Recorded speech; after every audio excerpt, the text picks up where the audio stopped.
Good morning and welcome to My Left Ear. I am Carrie Freeman, the writer, producer, director of My Left Ear. And it's called My Left Ear for two reasons. I get a lot of psychic information through the left side, and this is a left-leaning YouTube channel. It's political, I do commentary, and I do psychic commentary, and I use runes, the Oracle of Runes. So I'm glad you're here. And if you end up liking it, please hit subscribe and please hit like. I always forget to ask, and it's very important.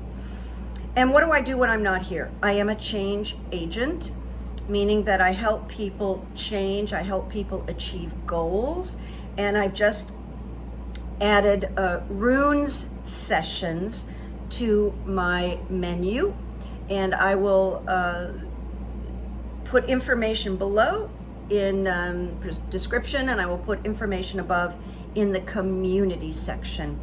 And there we go, because I have a Patreon channel, I have a book that people are loving called The Comics Daughter, and I have a energy book that's an ebook called Good Evidence and Positive Noticing. So there's a lot going on with me, but I don't want to take up your time. Let's get this. For entertainment purposes only. I've been, the last 24 to 48 hours, I've been really captured by what's going on in Ukraine.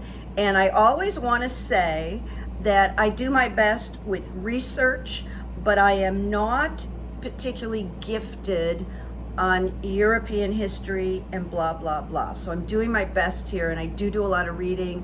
I make an outline, and here we go. Well, you know, the thing is, Ukraine has done well this past week. Yay. And I found this quote, and it's really interesting, and listening to all the generals and experts talk about Ukraine, that one of, not only did the Americans go in and train them well as soldiers, but they have a spirit. The Ukrainian people evidently, it's evident now, have a major spirit about protecting their country that they love. And I found this quote. It has been said that 10 people defending their homes are worth 100 invaders. And I think that breaks down why Ukraine is going to be successful, albeit tremendous suffering and war crimes, which I'm not going to go into right now, but these war crimes, it will come out more and more, and it's very grave, it's very serious. All right, now moving on, I remember doing runes on Ukraine for 2023, because I found that sometimes asking the runes questions and giving a date, like in the next 6 months or something like that, I get more specific answers. So I'm going to review something, and this was posted on August 23rd, the runes. Will Russia/Ukraine conflict end by June of 23? That was my date. So I had gotten the rune of signals. It is the messenger rune. You may be concerned about what looks like failed communication. You may feel inhibited to accept what is offered, and that might be a deal that I wrote at the time. A sense of futility, but what is happening is timely. Cleanse out the old. Consider the use of adversity. Then I got the self. The self is about clarity, willingness to change. It equals effectiveness. It's about striving to live the ordinary life in the non-ordinary way, and certainly the Ukrainians have been doing that. God bless them. It says rectification comes before progress, and cut in half. This particular rune is the rune of joy. And then finally, the big answer, breakthrough.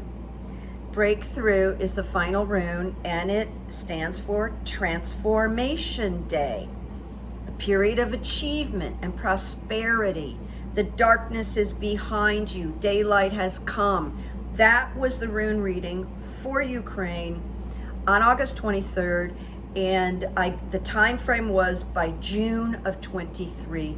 I felt it was very important to review that today because of the successes that are starting to move. And there's like something is changing on an axle with the conflict in Ukraine.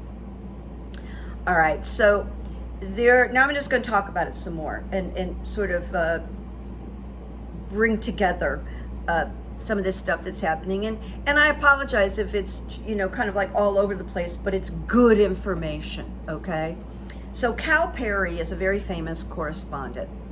And he talked about, yesterday, I think it was with Nicole Wallace, Russia has failed. Because Ukraine has been well organized, well trained, well supplied, and equipped. They have an intent, they have a determination, and there is this commitment from the Ukrainian people. It's like, this is going in one direction and you are not taking over Ukraine. So they reclaimed some territory. And the territory they just reclaimed is like about the size of the state of Delaware. And it's bigger than any area that the Russians have invaded and taken hold of. So I see something, but I want to get back to this. And Putin really has nothing to show. He has 80,000 soldiers, killed in action and wounded. That's a lot. There is, Lawrence O'Donnell had a professor on Ukraine. He's Professor Phillips O'Brien, and he wrote an article for The Atlantic. He teaches at the University of St. Andrews. He's a professor of strategic studies and head of School of International Relations. And here's a quote from The Atlantic.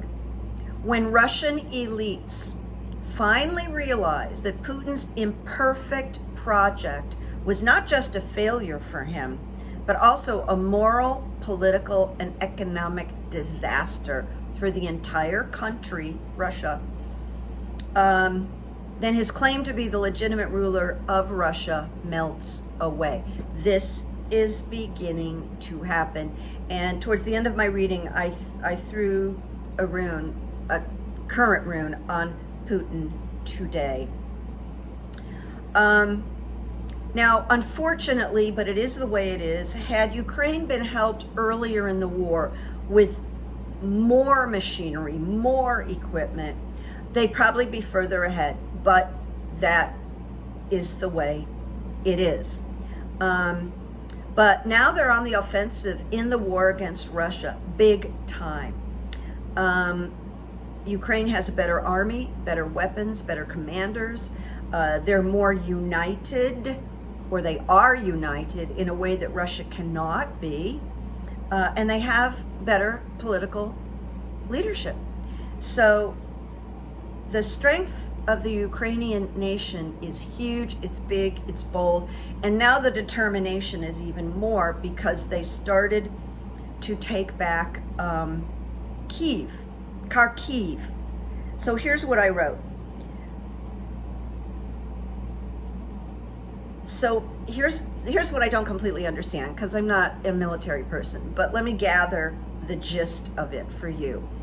That there was a strategic thing that Ukrainians did, and they pulled the Russians out of where they wanted them to be and put it where they pulled them out where they didn't want them to be and put them where they wanted them to be in Kherson.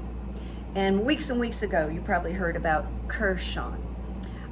They lured them there so they could go into Kharkiv and retake that area, which they did.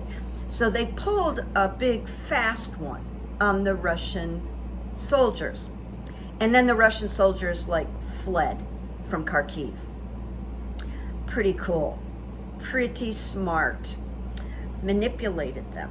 The Ukrainians manipulated them. And the Russians are just, they're splintering with soldiers, supplies, food, and direction. They don't have good generals. A lot of these guys have been killed. So there is a woman wrote an article, again for The Atlantic. Her name is Anne Applebaum, a very famous journalist. And the title of the article is, it's in The Atlantic if you want to look it up. It is time to prepare for Ukrainian victory.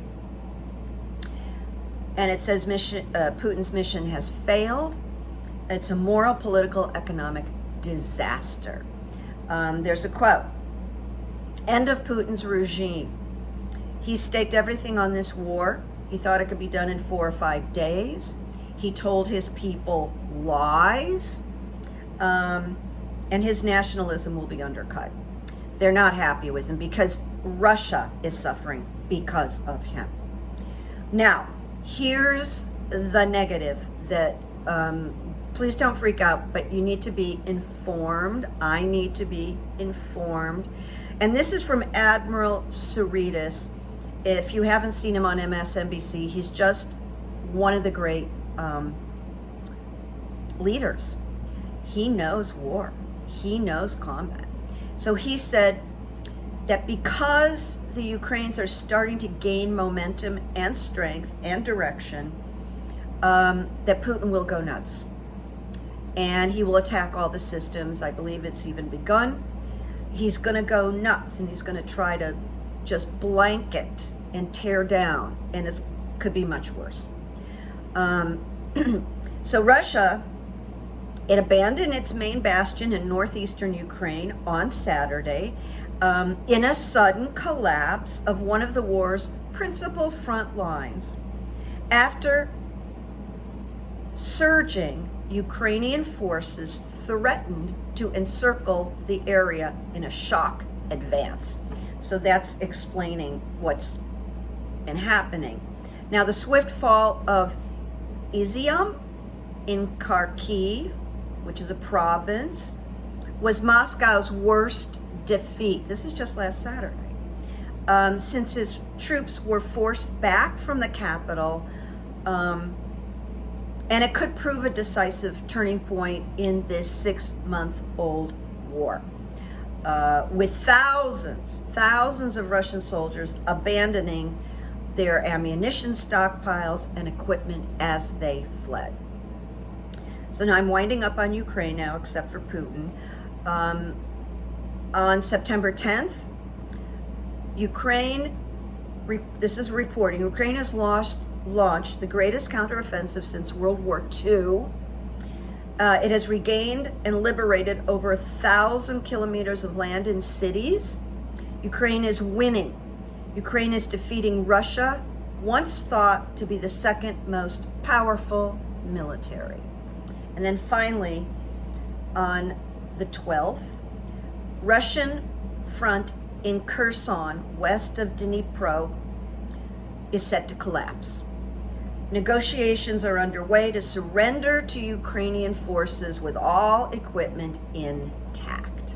All right, now we get to this rune, that one rune I did this morning, and I asked this question: will Russia turn on Putin? So I got signals reversed. You know, sometimes I don't hold these up, but that is reversed. That's upside down.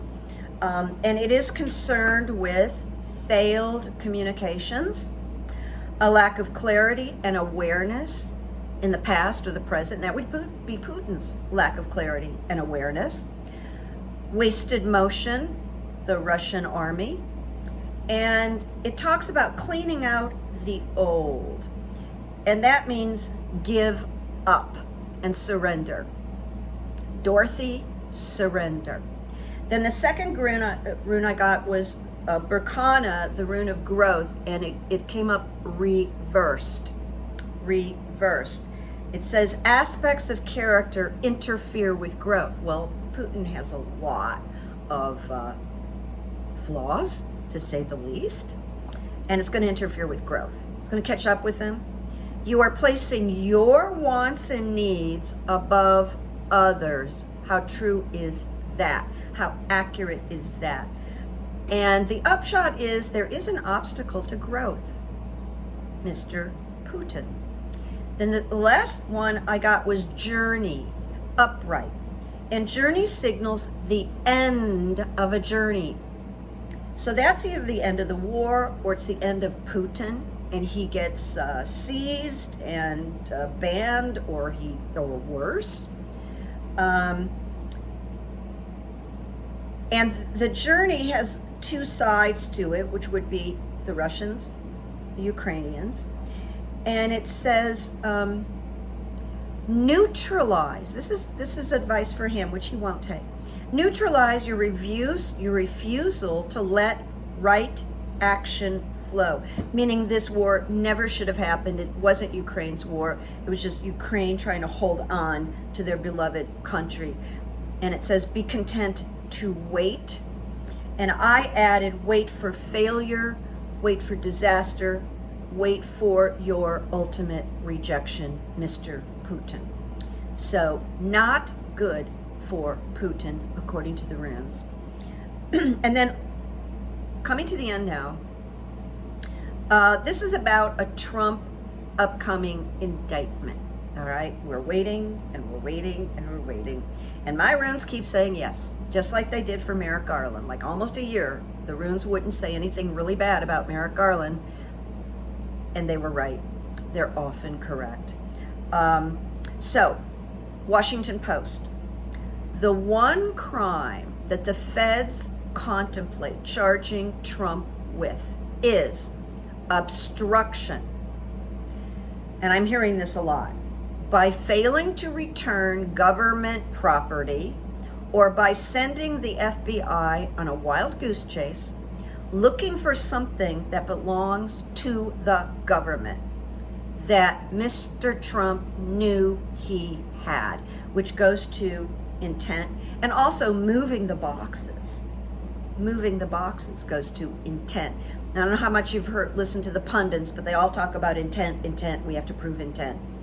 So here's why obstruction is a really good place to start, because you can't really lose. The statute does not require the pre-existence of a judicial proceeding. It only requires that the defendant has the government's property, knows that he has it, and baselessly resists efforts by the government to get it back. Well, that's like clear as day, right?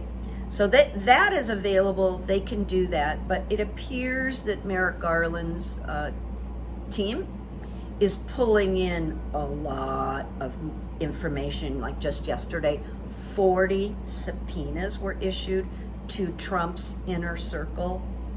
Whoa, right? And then I'm not going to really comment on it, but Trump flew to Virginia to it's not Bedminster, it's something else, I think. And he had a meeting on the golf course with about 9 men, and there were no golf clubs. They were just meeting where there probably was no, there were no listening devices. That's what I think and what they all think. Now, yesterday, strangely, I got a text from Nancy Pelosi, as well as did millions and millions of other people. But I wrote down, because she wrote in the text, she wanted money, she wanted $14. She wrote this: Herschel Walker is losing in Georgia. Ted Budd, Republican, is losing in Northern California. J.D. Vance is losing in Ohio. Dr. Oz is losing in Pennsylvania. And the horrible Russian tool, Ron Johnson, is losing in Michigan. Those are ones that she ticked off. I won't lie to you, some of these races are close. But if Nancy Pelosi's putting this out, she knows stuff, okay? She knows stuff. Nancy knows stuff. We will continue on. I wanted to get this out because things are heating up. I'm on my way to the foot doctor. The foot is not healed yet, but it's getting a little better. And here's the good evidence. Now, I don't know if it's good evidence, but it's just such a delightful story. I'm going to apologize to all the vegetarians out there. I am not a vegetarian, so I hope I don't offend you by telling you I went to the famous Carney's hot dog train car in Studio City, makes the best hot dogs, Carney's, to get a hot dog. I was craving a hot dog. Please forgive me. And so it's a train car that's made into a fast food restaurant. It's cool. I should take a picture of it for you. Anyway, I walk in and there's like children everywhere, everywhere, with adults, of course. And the first thing I did was there were a couple little kids kind of climbing on things, and I didn't know if they were in line, but I decided, no, they're not in line. But I think I'm going to show them what adults do. So I looked to the kids, they were maybe 7 or 8, and I went, are you in line waiting to order? I knew they weren't. That was their father. And he looked over and said, no, they're with me. And I went, I know. I was just modeling being polite for them. I thought that might be a cool thing. But that's not the story. So now I'm waiting for my hot dog, and I'm standing by a table. Well, there's one couple that has 2 children, maybe 6 and 7, who had like ADHD on steroids. They were the most hyperactive, loud, and insane children I've ever encountered, and I just like, oh my God. And the parents must have been whipped, because it's like they just didn't care. They just didn't care. So these 2 little ones were like running all over the car. But I found myself standing, waiting for my hot dog, to a man sitting at a table with 2 little ones. Now, he was, I'm gonna say, I think I'm correct. He was a very handsome Chinese man, and the little ones that were eating were really quiet. I mean, they were like so good. And so he looked up, and they were so cute. I said, how old are they? And he said, 3 and 5.